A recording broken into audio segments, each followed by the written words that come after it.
Hello, and welcome, you guys. This is Top Tier Tarot by T. I am T, and I'm so happy to be here. I appreciate you guys for stopping through. Please don't forget to like, share, and subscribe, and drop a comment letting me know if it resonates or not. I appreciate it. Automatically, I was told by spirit, ancestors, and the Most High, and the spirit team that was assigned to us for our greatest good that this is not a game. Okay. Whoever thinks that they're playing with you will surely find out this is not a game. Whoever thinks that life is not a game is going to find out how fun and joyful it can possibly be. Controlling yourself, your existence, and being very poised in your decisions and your direction and your mindset. I'm starting to just channel things, but it's definitely aligning with the Ace of Swords and being poised in your decision and channeling your mindset, right? Finding joy, Six of Cups, the Five of Swords, the conflict that could possibly be happening between you and someone else, or even within yourself when you aren't sure of yourself, or you're feeling like you're competing or working against someone or anything else. This is not a game. See, the recent revelation that I had this morning when I woke up was, if the Most High, if you believe in the biblical context, the Most High created us to be more powerful than all the angels in heaven, and some of them in hell, right? There's some angels in hell, if we want to be specific.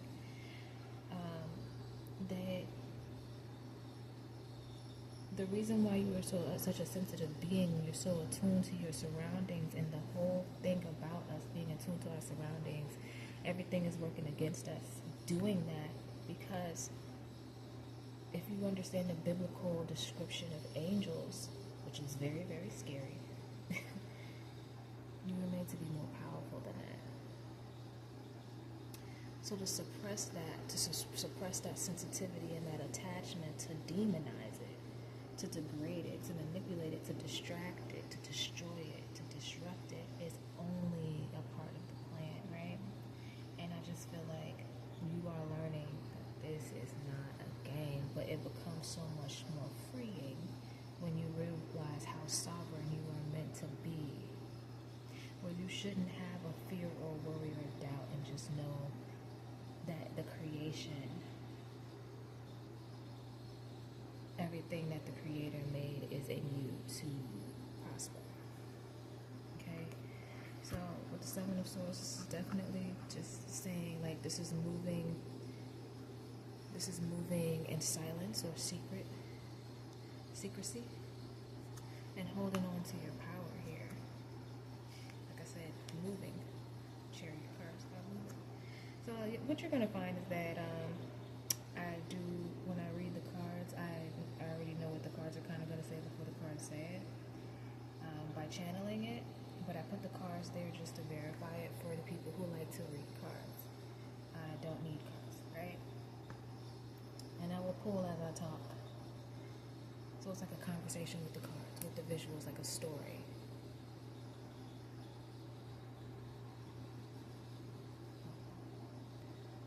Because ultimately, I'm attuned to the creative energy that's within me, right? And I create this reality just as you do. With the Page of Wands, this is the creation of the reality, choosing the parallel that you want to exist in, the universe that you want to live in, the world. And you are strong enough in your mind to realize this. And if you haven't been, you are now, because I just gave you the token, the tools, and the message that you need to know as a collective. Because you are more powerful than all the angels. Okay? And then you will find that people who don't know or are not tapped into that, who are more so tapped into the frequency of the world than themselves, which means they are more attuned to the illusion that Satan or the enemy or the opposition has given them than themselves. They are intimidated, or have been able to, they're now able to be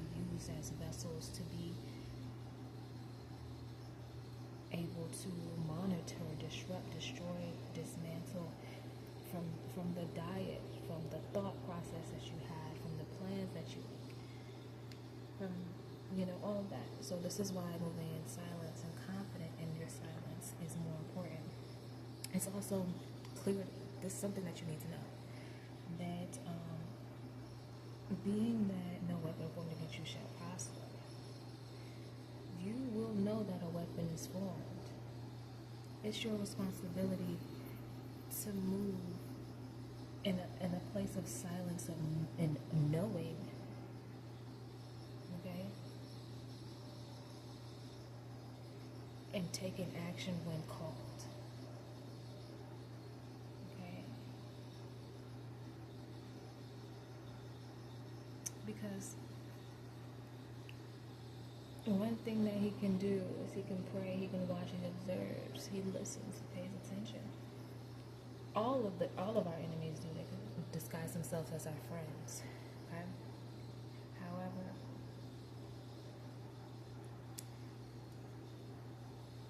it's a time and a place to display everything and anything. Sorry, it's a little bit tight underneath, right? So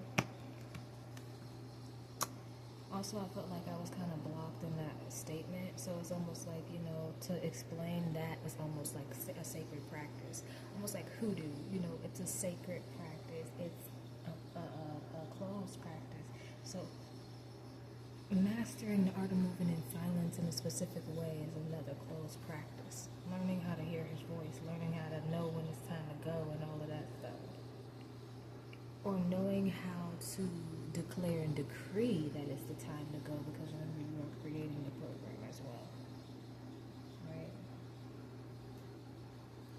So this goes back into the Nine of Swords and the Nine of Cups, and okay, with the Ten of Swords. So this is like the what did I say? Moving in secret. The Moon card. Okay.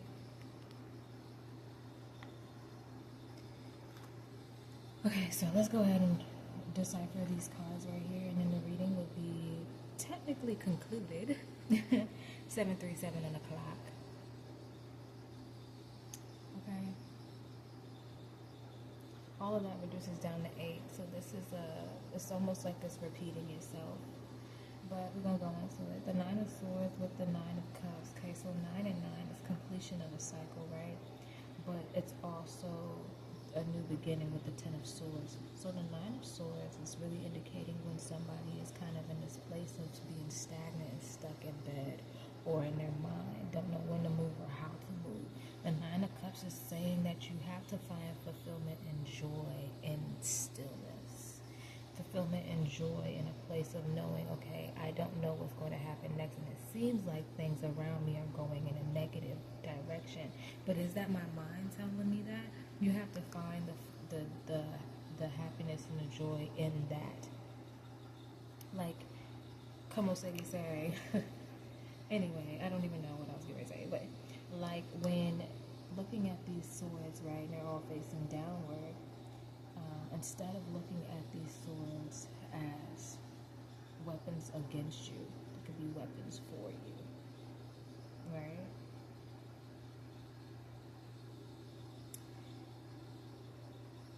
And with this Ten of Swords, some people look at it as taking the last sword out of your back and using it as a weapon and getting vengeance, the rising phoenix of the mind, no longer taking your own crap or other people's crap, from mental abuse to physical, and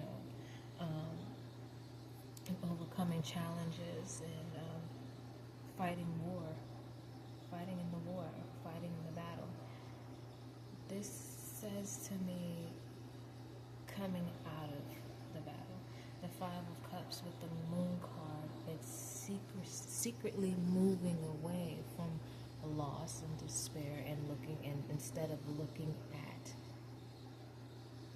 the problems,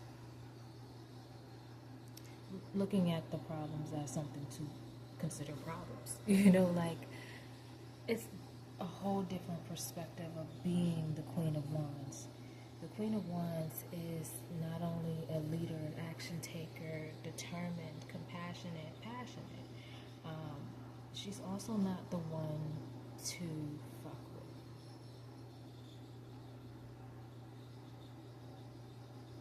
So I could be reading for a Leo, Sagittarius, or an Aries, Gemini.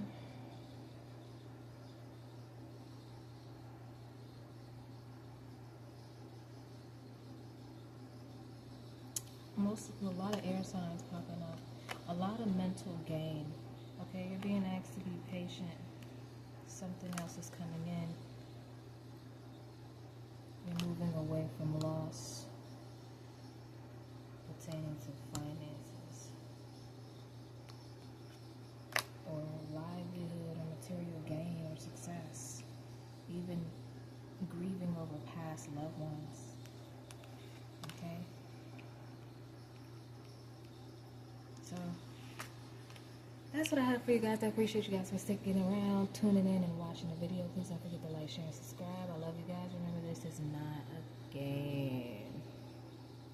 This is not a game, y'all. You are called, you are chosen, you are prosperous, you are powerful, and you did it. You made it to the point of no return where you can no longer consider yourself beneath the angels. Even when a lot of people know things, do they act like they know what they know? It's a good thing to acknowledge. When people know things, do they act like they know what they know? Cigarettes are bad for you, but do you still smoke them knowing that they're bad for you?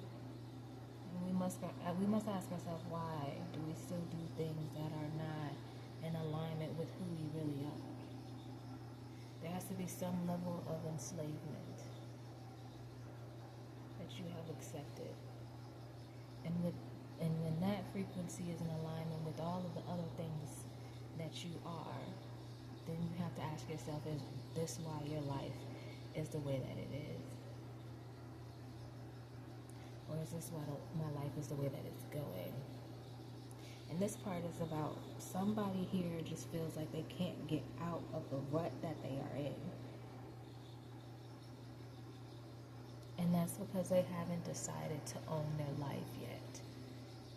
So for the people who have decided to own their life, congratulations. And for the people who are deciding or learning how to, congratulations. The journey is yours.